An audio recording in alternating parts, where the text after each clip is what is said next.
कोई अमर कथा हमको भी सुनाइए ताकि हम भी अमर हो जाएं। शिव जी ने कहा देवी जी ऐसा है, हम कथा तो सुना देंगे लेकिन उसकी भी एक विधि है, नियम है। सजनों, कथा की भी एक विधि होती है, नियम होता है। शिव जी ने पार्वती जी को बताया, भागवत में आप भी सुनिए। बोले बाबा कहते हैं देवी पार्वती, कथा सुनने का पहला नियम है क्या कि बीच कथा में उठा ना जाए। पहला नियम शिव जी ने बताया। अरे जितासनो, शब्द सुनिए, जितासनो जित श्वासो जित संगो जितेंद्रिया। जितासनो माने आसन जीतो, बीच कथा में उठा ना जाए, उसी का नाम आसन जीतना है। जित श्वासो, कथा में दूसरा नियम यह है कि श्वास को जीतना चाहिए। माने श्वास को जीतना माने कथा में सोना नहीं चाहिए। हाँ, सोना नहीं चाहिए। और बीच कथा में कुछ बोलना भी नहीं चाहिए, बीच कथा में कुछ खाना पीना भी नहीं चाहिए। लेकिन तुम पानी पियो तो में कोई दोष नहीं है, ठीक है ना। हाँ, और बीच कथा में कुछ बोलना भी नहीं चाहिए। पार्वती जी ने कहा चिंता न करिए बोले बाबा, ना तो बीच कथा से मैं उठूंगी, ना कुछ बोलूंगी, ना सोऊंगी, ना खाऊंगी, ना पीऊंगी। आप तो कथा आरंभ करिए। क्या कहना महाराज? बोले बाबा कथा आरंभ करने लगे, लेकिन कथा सुनाने से पहले भोले बाबा ने डम डम डम डम डमरू बजाया। अच्छा, डमरू क्यों बजाया?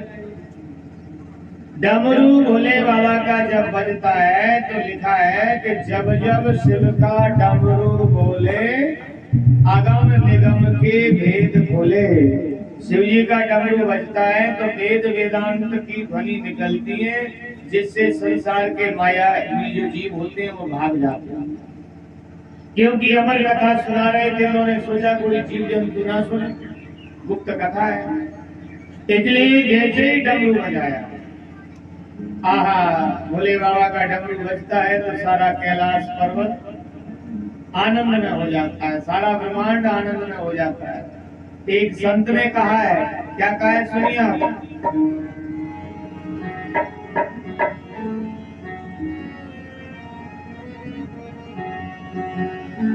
ऐसा डमरू बजाया, ऐसा डमरू बजाया भोलेनाथ ने, ऐसा डमरू बजाया भोलेनाथ ने, सारा कैलाश पर्वत मगन हो गया।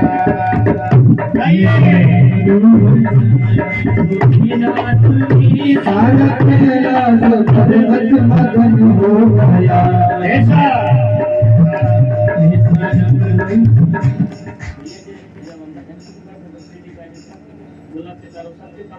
ऐसा नहीं लगा, क्यों बैठा रहा है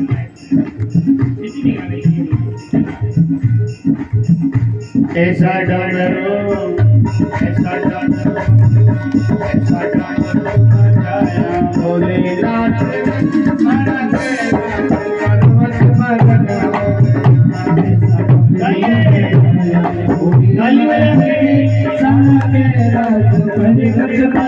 हो गया। ऐसा डमरू बजाया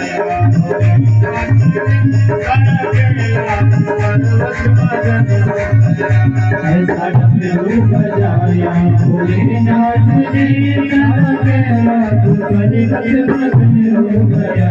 सारा कैलाश पर्वत मगन हो गया, सारा कैलाश पर्वत मगन हो गया। सारा कैलाश पर्वत मगन हो गया, सारा कैलाश पर्वत मगन हो गया। सारा कैलाश पर्वत मगन हो गया, सारा कैलाश पर्वत मगन हो गया।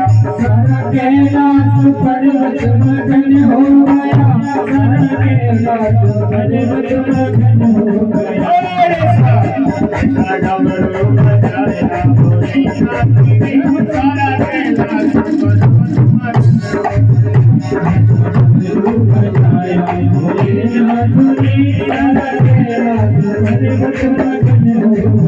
जय हो।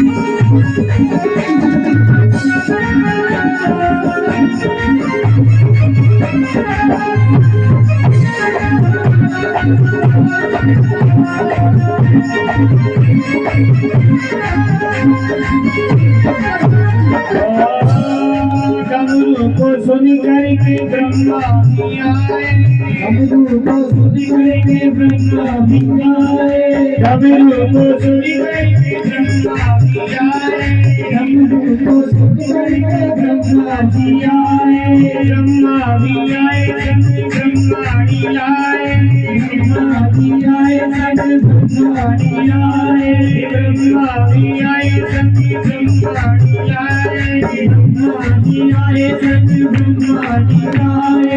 ओ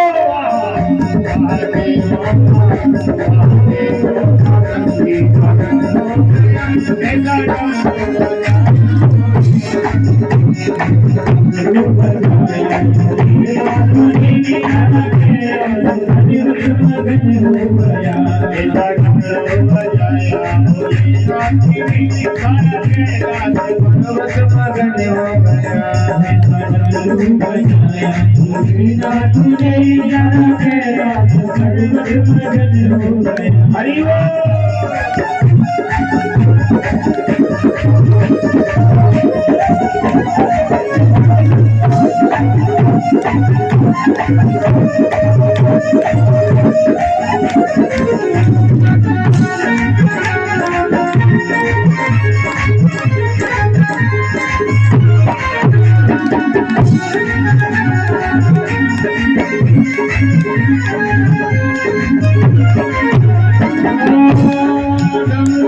सुन करके राम भी आए, डमरू को सुन करके राम भी आए, डमरू को सुन करके राम भी आए, डमरू को सुन करके राम भी आए, राम भी आए संग माता जी बुलाए, राम भी आए संग माता जी बुलाए।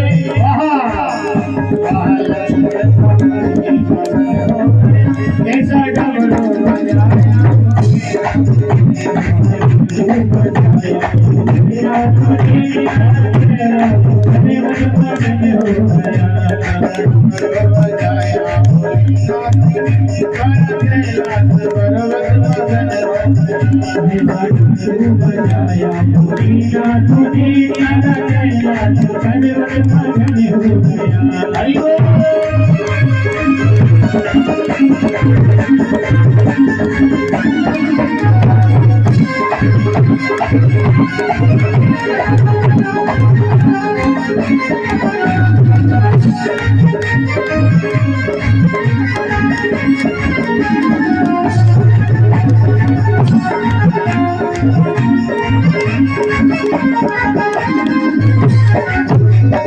डमरू को सुन करके कृष्ण भी आए, डमरू को सुन करके कृष्ण भी आए, कृष्ण भी आए सब राधा जी बुलाए, सब राधा जी बुलाए, कृष्ण भी आए सब राधा जी बुलाए, कृष्ण भी आए सब राधा जी बुलाए। वाह वाह गोपियों का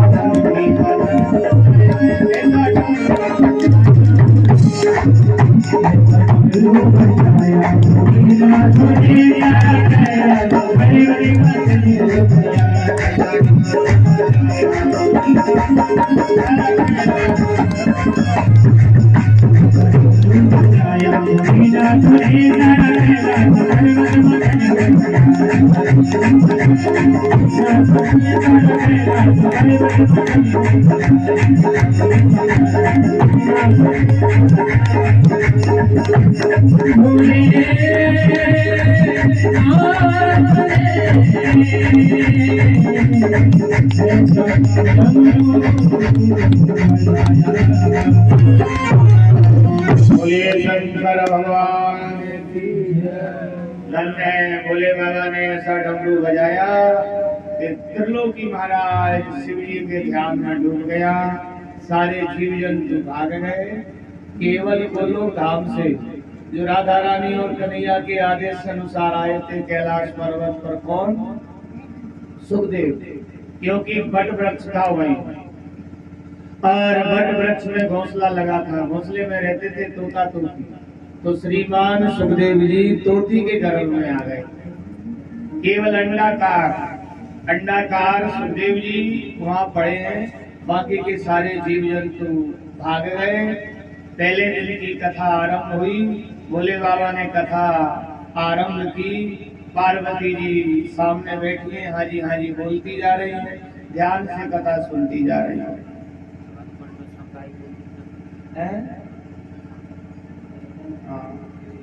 उसमें अग्नि देखते रहना है आंखों में। और जैसे ही पहले दिन की कथा हुई, सजनों वो अंडा था फूल गया, अंडा फूला, उसमें से जीव निकला, जीव का प्रादुर्भाव हुआ। अमृत की कथा है, अमर कथा है।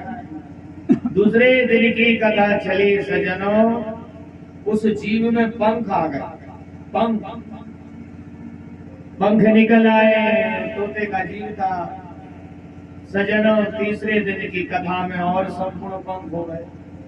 अब पार्वती जी कथा सुन रही थी। चौथे दिन की कथा में तो क्या कहना महाराज, वह तोता संपूर्ण पंख वाला हो गया, संपूर्ण पंख वाला हुआ। तो कथा आती है ऐसी भागवत में, बड़े ध्यान से वो तोता अमर कथा सुन रहा था।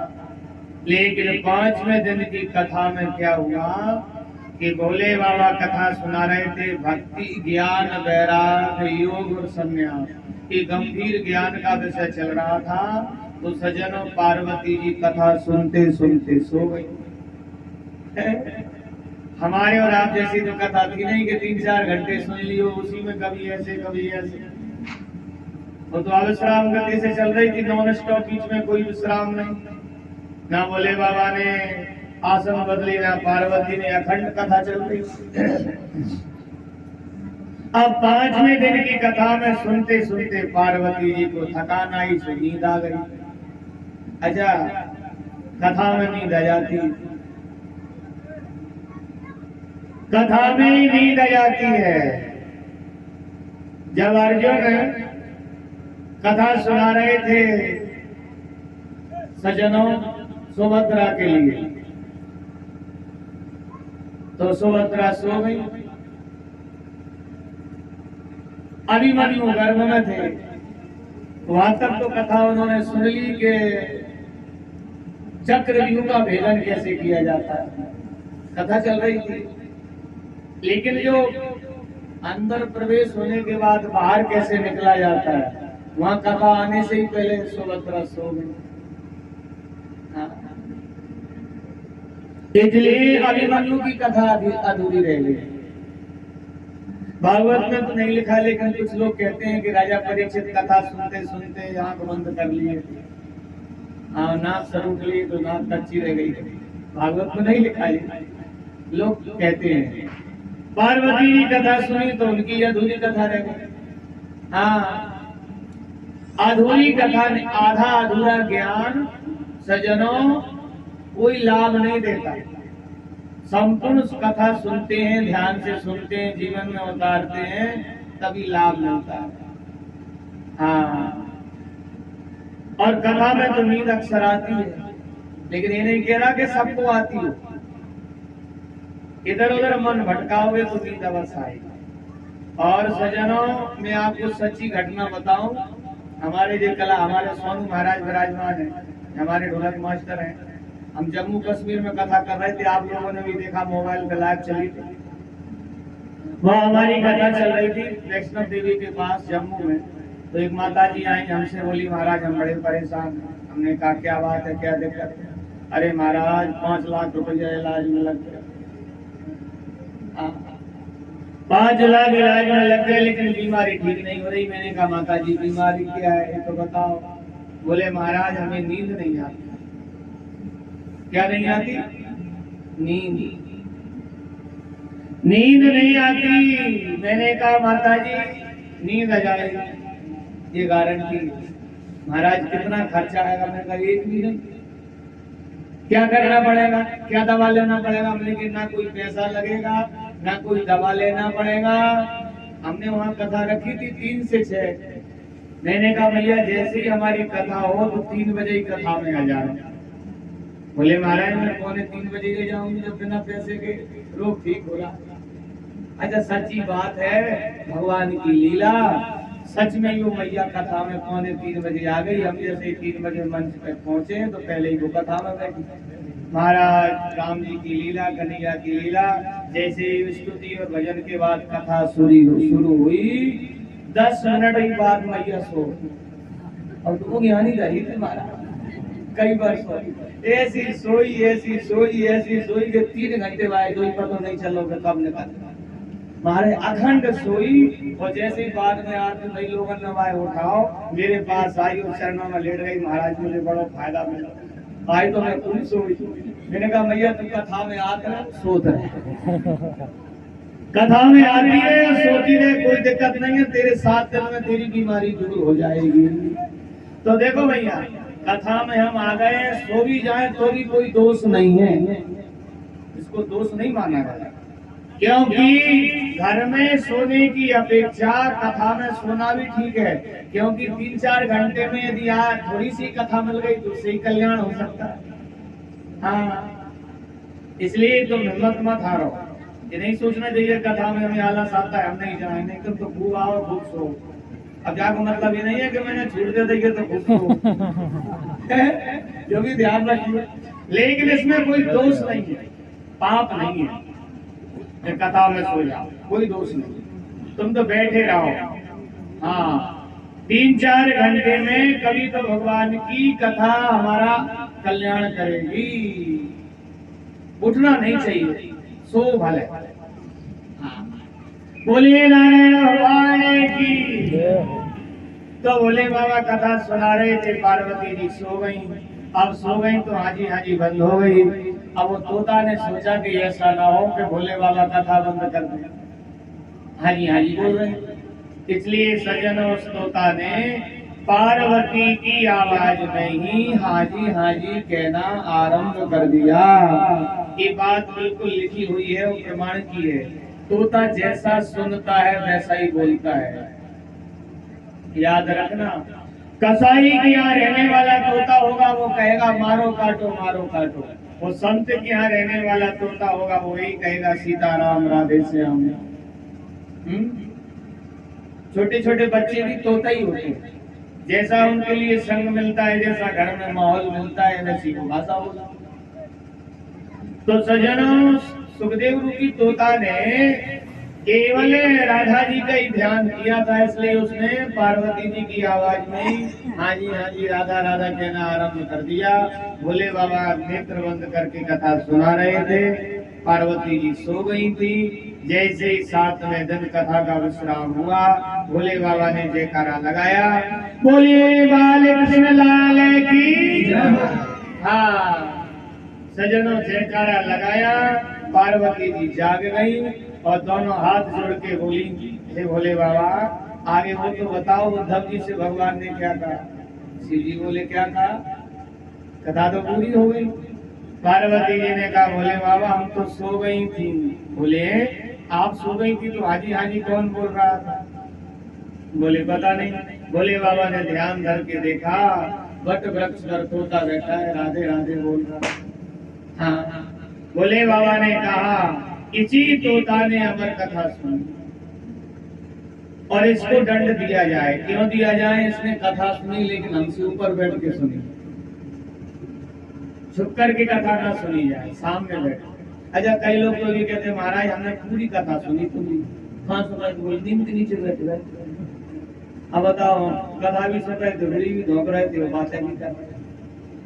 एक पांडाल और ये क्यों लगा है? कथा को सजनों सन्मुख बैठ के ही सुनना चाहिए। शास्त्रों में पुराणों में यही लिखा है, जहाँ वक्ता श्रोता को देख सके, श्रोता वक्ता को देख सके, दोनों का कनेक्शन। जैसे अर्थ और लाइट दोनों मिलते हैं तभी बल्ब जलता है, तभी प्रकाश होता है। इसी तरह सजनों वक्ता होता है करंट, श्रोता होता है अर्थ, और दोनों मिलते हैं तभी जीव के हृदय में प्रकाश होता है, तभी उसके जीवन में ज्ञान प्राप्त होता है। तो सामने बैठ के ही, सन्मुख बैठ के ही कथा सुननी चाहिए, ऐसा शास्त्रों में लिखा है। शिव जी ने कहा इसने कथा तो सुनी है, लेकिन मेरे से ऊपर बैठ के सुनी और छुप के सुनी, चोरी से सुनी, दंड मिलना चाहिए। हाथ में त्रिशूल लेकर के भोले बाबा तोता को मारने दौड़े। आगे आगे तोता भागा, पीछे पीछे भोले बाबा। सजनों, कैलाश पर्वत से आप नीचे उतरोगे, नीचे पड़ता है बद्री नारायण धाम, और बद्री नारायण धाम में रहते हैं व्यास जी महाराज। व्यास जी की पत्नी है बिटपा। बिटपा देवी व्यास जी से कहती है महाराज चौथा बना गया, लेकिन बेटा बेटी नहीं हुआ। इतना जब बोला तो बोले, व्यास जी ने कहा चिंता न करिए देवी, भगवान की कृपा होने वाली है। उसी समय जब आई बिटपा देवी को उड़ता उड़ता तोता आता है, उनके मुंह में गया, सीधा ही पेट में चला गया। यम प्रव्रजन्तमनुपेतमपेत कृत्यम् द्वैपायनो विरह कातरयाजुहावा। वही श्रीमान सुखदेव जी माँ के गर्भ में चले गए, बिटपा देवी के गर्भ में चले गए। भोले बाबा आए, व्यास जी से बोले आपकी कुटिया में चोर धसा है, छोड़ेंगे नहीं, हम उसको मार देंगे। व्यास जी ने कहा क्या चुराया है? बोले उसने अमर कथा चोरी से सुनी है, मार देंगे हम उसको। व्यास जी महाराज ने कहा भोले बाबा तुम रहे भोले के लिए, भला जिसने अमर कथा सुन ली उसको कोई मार सकता है? वो तो अमर हो चुका। आपने क्या सीखा इस कथा से? सज्जनों, जो भगवान की कथा सुनता है और जीवन में कथा को उतारता है, उसको काल भी नहीं मार सकता। शरीर से मर जाएगा, लेकिन फिर भी उसका नाम अमर रहेगा। भगवत धाम को जाएगा, वो अमर हो जाएगा, दोबारा नहीं मरेगा, दोबारा जन्म नहीं लेगा। लेकिन सुने जब है ना, जीवन में उतारे तब है ना। तो लिखा है भोले बाबा ने कहा अरे मैं तो उस तोता को मारने आया, वो तोता तो कथा सुन के अमर हो चुका है। और सज्जनों, ये अमर कथा और कोई अलग कथा नहीं है, भागवत को ही अमर कथा कहा है। लिखा है अमृतम द्रवे संयुतम निगम कल्पतरोर गलतम फलम। अमृत द्रव संयुक्तम, ये भागवत ही अमृतमयी कथा है। इसको सुनने वाला अमर हो जाता है, यही अमर ग्रंथ है, और अलग से कोई ग्रंथ नहीं है। इसी भागवत को अमृत कहा है। तो श्रीमान सुखदेव जी महाराज माँ के गर्भ में प्रवेश हो गए। भोले बाबा मन ही मन सुखदेव जी को प्रणाम करके लौट आए। वही सुखदेव जी महाराज अपनी माँ के गर्भ में एक नहीं, दो नहीं, 12 वर्ष रहे। कितने रहे बोलो? 12 वर्ष। बाहर आने का नाम नहीं ले रहे। एक दिन व्यास जी महाराज ने सुखदेव जी से कहा बेटा सुखदेव बाहर निकल आओ, तुम्हारी माँ को बड़ा कष्ट हो रहा है। अंदर से सुखदेव जी बोले हम बाहर नहीं निकलेंगे, क्योंकि हम बाहर निकले और हमको माया ने पकड़ा। जब तक मायापति कृष्णा के ना कहें तब तक हम माँ के गर्भ से बाहर नहीं निकलेंगे, ऐसा लिखा है। स्वयं भगवान कृष्ण को आना पड़ा और सुखदेवी से कहना पड़ा बेटा सुखदेव हम वचन दे रहे हैं, तुम बाहर निकल आओ, हमारी माया का असर तुम्हारे ऊपर नहीं होगा। जैसे ही भगवान ने कहा तो सुखदेव जी महाराज भगवान के आदेश अनुसार माँ के गर्भ से बाहर निकले, जन्म लिए। ना तो पिताजी को देखे ना माताजी को देखे, जन्म लिए और नरा को इस शरीर में लपेटा, सीधे जंगल की ओर जा रहे हैं। यम प्रव्रजन्त मनुते तमपेत प्रेत्यम, यम प्रव्रजन्त तमपेत प्रेत्यम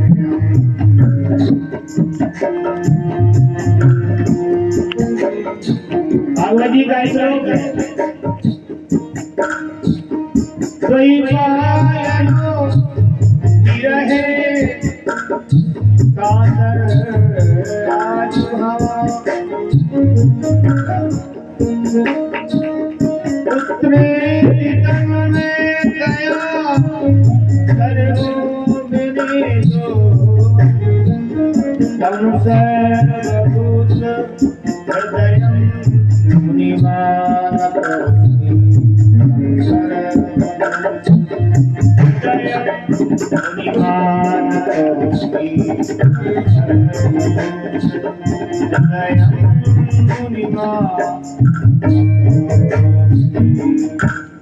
यम प्रजंतमनुपेत कृत्यम। सुखदेव जी को धन्य है, ना कोई जन्म संस्कार हुआ, ना जाति कर्म संस्कार हुआ, ना कोई कृत हुआ। जन्म लेते श्रीमान सुखदेव जी नरा को शरीर में लपेट के जा रहे हैं। जन्म लेते पुत्री तनु बताया, पिताजी पीछे पीछे जा रहे हैं, बेटा रुको रुको, लेकिन सुखदेव जी पीछे मुड़ के नहीं देखते। इसी का नाम है वैराग। हाँ, संसार को जो देखे भी नहीं, संसार से मुख मोड़ करके परमात्मा की ओर जो बढ़ जाता है, उसी को परमहंस कहा है। तम सर्वभूत हृदयं मुनिमानतोऽस्मि। सज्जनों, सुखदेव जी को प्रणाम ब्रह्मा भी करते हैं, शिव भी करते हैं, क्योंकि उन्होंने संसार को देखा नहीं। संसार में रह करके भी संसार में वो नहीं रमे भगवान के ध्यान में, भगवान की भक्ति में। इसलिए तो शास्त्र कहते हैं महात्मा लोग संसार में रह करके भी वो परमात्मा से जुड़े रहते हैं, उनका अटैचमेंट भगवान से रहता है, उनका मन भगवान में रहता है, उसी को परमहंस कहा है। सज्जनों, यहाँ शौनकादि ऋषियों ने सूत जी से कहा, तो सूत जी महाराज से शौनकादि ऋषियों ने कहा, महाराज आपने सुखदेव जी का चरित्र हमको सुनाया, हमको बड़ा आनंद आया। इस सुखदेव जी के चरित्र को जो सुनेगा, जीवन में उतारेगा, लिखा है उसके जीवन से काम रूपी शत्रु, माया रूपी सज्जनों नागिन हमेशा के लिए निकल जाएगा। भगवान का चरित्र ईश्वर से जोड़ता है। बोलिए नारायण भगवान की जय। आगे शौनकादि ऋषियों ने सूत जी से कहा, महाराज आप थोड़ा व्यास जी का चरित्र भी हमको सुनाइए। सुखदेव जी के बारे में तो हमको जानकारी हो गई, लेकिन ये व्यास जी कौन है आप भी सुनिए। आपने कई बार सुना होगा व्यास जी, व्यास अवतार क्या है। देखिए व्यास जी जो है 24 अवतारों में व्यास अवतार भी एक है। व्यास अवतार क्या है? जैसे 4 अवतार होते हैं भगवान के, गुणावतार, गुणावतार, आवेश अवतार और सज्जनों अंश अवतार और कला अवतार। एक कला अवतार है व्यास जी महाराज, राम और कृष्ण पूर्ण अवतार है। एक कब आए व्यास जी, भगवान कब बन के आए व्यास के रूप में, सुनिए। द्वापरे समनु प्राप्ते तृतीये युग पर जाता पराशराद्योगी मासभ्या कलया हरे। द्वापर युग, द्वापर युग है सज्जनों। द्वापर युग में स्वयं भगवान नारायण ही व्यास जी के रूप में प्रकट हुए। और कहां पर प्रकट हुए सुनिए आप व्यास जी की कथा। नारायण के पुत्र थे ब्रह्मा, ब्रह्मा के पुत्र थे वशिष्ठ, वशिष्ठ के पुत्र थे शक्ति, शक्ति के पुत्र थे पराशर ऋषि। पराशर ऋषि घर परिवार का त्याग करके सज्जनों चले गए प्रभासक क्षेत्र में, समुद्र के किनारे। उन्होंने घोर तप किया, घोर तप।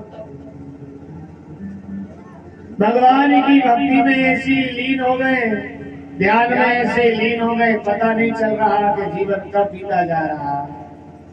क्योंकि भक्ति में तो सजनों बड़ा आनंद मिलता है। भगत दात अनुपम सुख मूला, पराशर से ध्यान में लीन थे सजनों।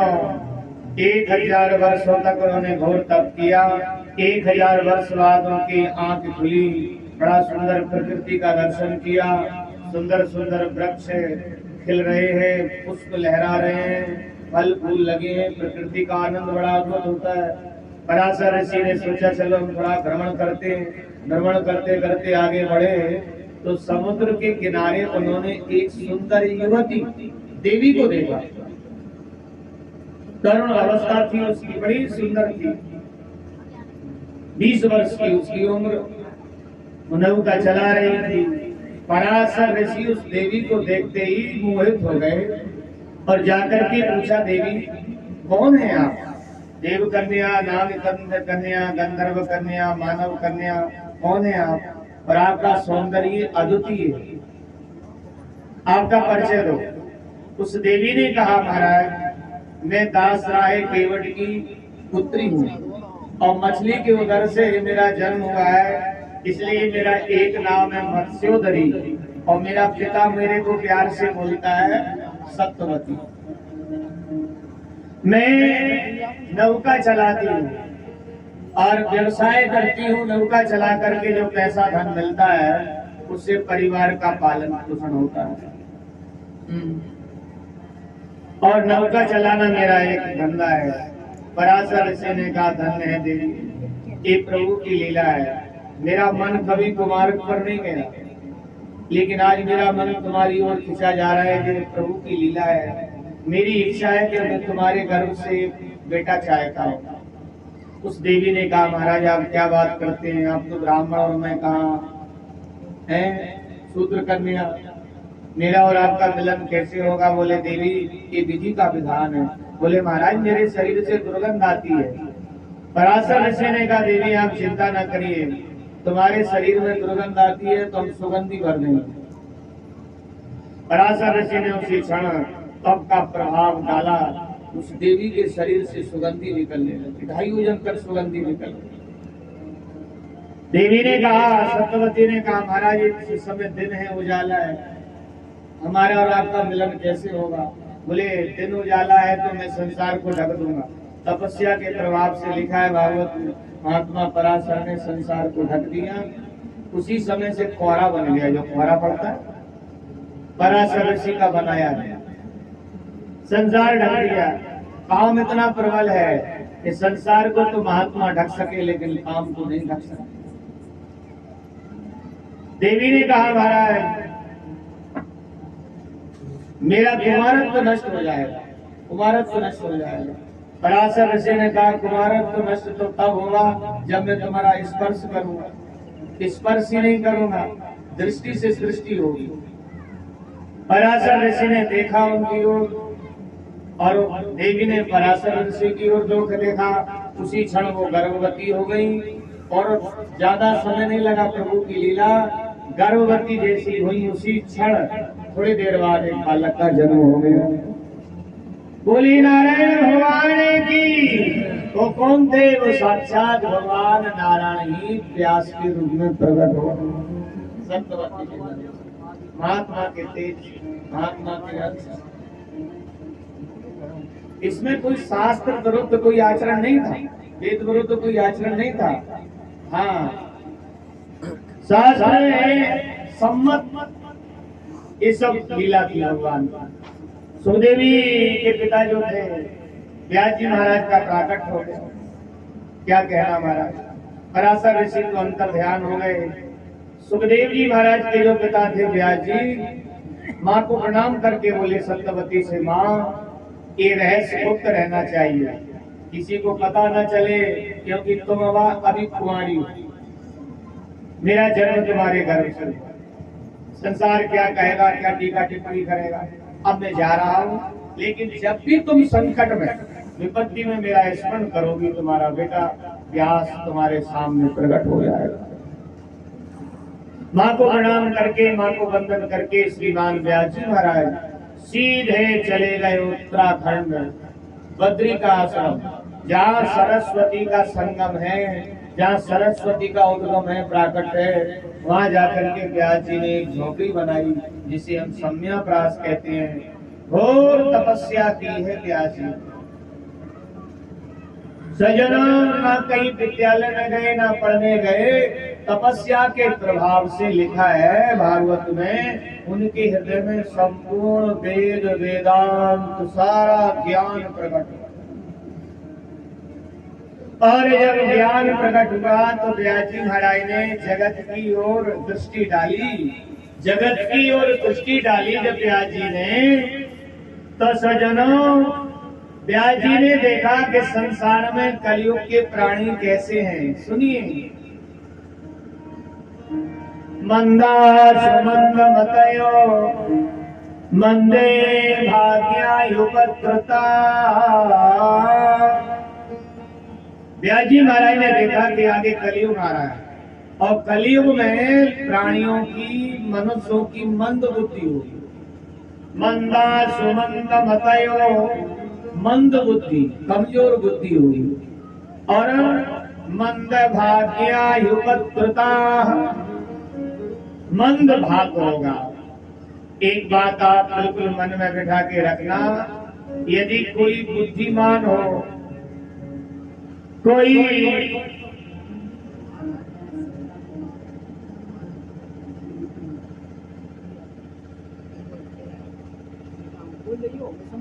अच्छा क्या है, अच्छा हमारे जो श्री राम है, श्री राम भैया जी, तो उन्होंने भैया किसके लिए दिए? अच्छा भागवत जी को अर्पण किए हैं। तो उन्होंने, श्री राम भैया हमारे शिष्य ने भागवत जी पर 1000 रुपए अर्पण किए। इनके नाम की ताली बजाओ। हाँ, तो धन्य है, हमारा आशीर्वाद है, खूब खुश रहो, खूब आनंद हो। तो देखिए, ये बड़ा सुंदर भाव है। व्यास जी महाराज ने देखा, क्या देखा कि संसारी लोग कलयुग में आगे मंद बुद्धि की होंगे, मंद भाग्य के होंगे। देखिए, कोई बुद्धिमान हो और भाग्य कमजोर हो तो भी बुद्धि के बल पे काम चला लेगा, और कोई बुद्धि से कमजोर हो, भाग्यवान हो तो भी काम चल जाएगा। लेकिन बुद्धि और भाग्य दोनों ही कमजोर हो, बोलो फिर काम कैसे चलेगा? हाँ, तो देखिए लिखा है, व्यास जी ने सोचा कि आगे कलयुग में लोग बुद्धिहीन भी रहेंगे और भाग्य भी कमजोर होगा। ऐसे लोगों का कल्याण कैसे हो? तो व्यास जी के हृदय में पहले एक वेद प्रकट हुआ। एक वेद था पहले, ऋग्वेद। एक वेद प्रकट हुआ, ऋग्वेद। उस एक वेद का